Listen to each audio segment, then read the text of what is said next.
slum, it ain't no slum where I'm from. Yeah, I was raised in the village. yeah, Though we were scattered like seeds, we created the village where we planted our feet. So when did hip hop first start for you? I was maybe about 10 years old. I went to go visit my family in Edmonton. My aunt, my uncle, my grandmother who used to live in Edmonton, and my cousin. I went and I was listening to kiddie music like New Kids on the Block and The Boys and Another Bad Creation and that sort of stuff. And he was like, "You can't listen to this anymore." But he put me on to Tribe Called Quest and Leaders of the New School and De La Soul, and he used to just sit me down on the couch in the basement and play me all these videos. He used to record videos off of Rap City. And so that's probably like the beginning of my actual understanding of real hip hop music. I grew up here. I grew up here in this apartment. I moved to Esplanade when I was 4 years old from Parkdale to this apartment, and I've been here ever since. Obviously Toronto has influenced me a lot, just in terms of its diversity, a lot of creativity, and a lot of sharing of ideas and stories and creativity from different places, because so much people in Toronto are from other places. Because it's more of a mosaic and less of a melting pot. People have those stories in them. They don't erase them, and they speak those stories, and you're there listening. For someone to ride on the TTC, on the public transit, the amount of different languages you hear going through the city, or different types of people you see walking onto the train or the streetcar or the bus or whatever, I think that naturally influences your artistic creation. I always knew I was an artist. I don't know about music specifically, but when I was a kid, I used to draw and I used to paint. I have a degree in fine arts and graphic design. My parents are filmmakers, so I grew up around creative people who were connected to the community, but also creating things, and who put the education that they wanted to instill in people, and who put what was important to them into their art. So it wasn't just like art for the sake of art, or education or knowledge for the sake of knowledge. It was a combination of creativity and community connection, and creativity and education. I'm not sure what my definition of hip hop is, and I think now it's become more universal, not just in its appeal or its reach, but also in the way that it's created.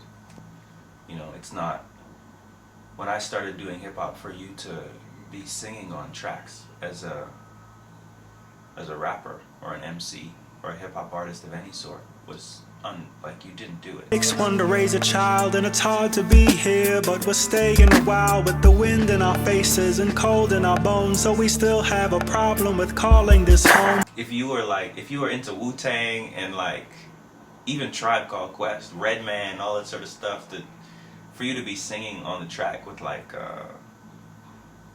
on some Teddy Pendergrass or it was cool to sample old soul songs, but there was a rift between hip hop and R&B, and if you were a teenager and you were into a certain kind of music, it was those are pretty much your choices: hip hop and R&B. If you were black in Toronto in the mid-90s. And these days, so much of the genres are molding together. It's not a big issue to be he sings too. It's that used to be crazy, Andre 3000 sang or CeeLo Green sang. And that was really exceptional at that time. That's not very exceptional right now. I think a lot of that way because people have paved the way for that. I don't really have a definition of hip hop, and I don't even consider myself a hip hop artist like I used to consider myself a hip hop artist. I consider myself an artist who does a variety of different things, from graphic design to visual arts to production to music to poetry, and I feel like all of those things are art. I'm interested in filmmaking, and I'd like to move into filmmaking at some point. I don't know, again, I don't really know that I have a specific muse. I think I'm driven to create from a place that I cannot define. I just know that I'm driven to do it. And I know that I love to do it. It's one of the things that I like the most. I'd like to create. I've always liked to create. And I've always liked to collage things together. I've always liked to take different things and put them together. And I don't really know where that comes from. I think I just have an inclination to do it. I think all human beings really have an inclination to do it. I think children especially have an inclination to do it. And as we get older, we're told that that inclination is childish sometimes. Or people lose that thing, or they get caught up in whether something is good or not, as opposed to just the joy of being able to create something. And I can make dark music. You know, I don't, there are not a lot of happy songs. You couldn't go in my catalog of songs and be like, this is a really happy song. There's not a lot of those. And I think sometimes people feel like I'm not a happy person because of that, because when I sit down and I write, I'm usually dealing with issues. And I feel like that's been misconstrued a little bit. You know, I look at my music now. That does not to say that it won't change into anything else, but I look at my music now as blues. You know, blues expresses complicated feelings with the desire to move to something better.